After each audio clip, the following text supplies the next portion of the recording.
คุณค่ะอันนี้ก็ติดบทโยกคืนนี่กับว่าหลงห้องน้ำบ่ได้นอนเนี่ยเฮ้ย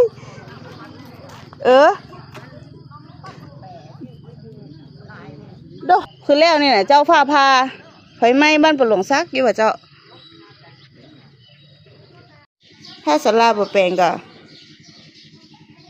มันต้องหีแปลงอ่ะมันต้องถ้าสลาบ่แปลงก็มันต้องหีแปลงอ่ะมันตรงหน้าต่างลูก